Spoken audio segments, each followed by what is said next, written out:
Mga kautol, mga ka-farmers, nandito po tayo ngayon kay Canilo. Parang nakakaiyak na balita eh. Yung effort niya po, parang nawalan na siya ng gana. So ito po, ano na po siya, nagano na po siya sa kanyang mga hayop. Ililipat pala yung mga hayop niya doon kay kanino yun? Diyan, basta may lilipatan daw siya.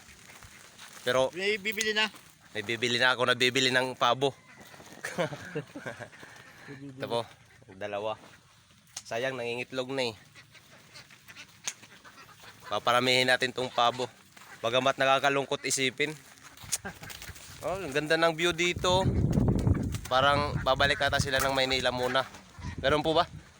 Babakasyon sila ng Maynila. Oh, yung mga itik niya nakasako na.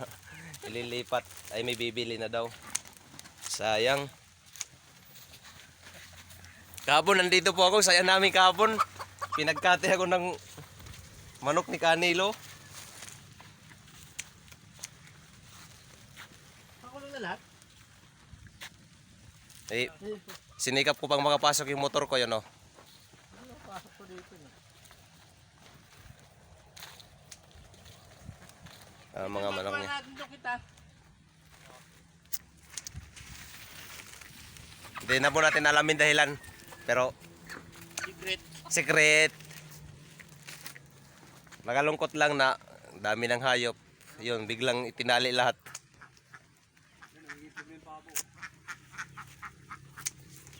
Kanamang itlog. Kanamang itlog, dalhin na kita humaya.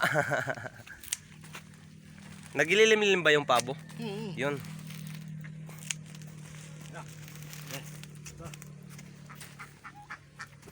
Ikaw po mga kaibigan.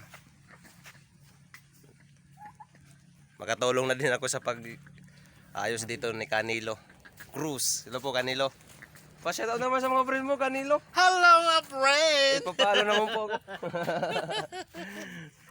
Kamar.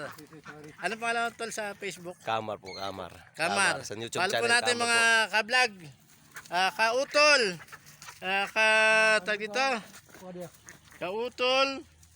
Ito pa ba isa? Kabangis. Oh, yun no. At saka sina...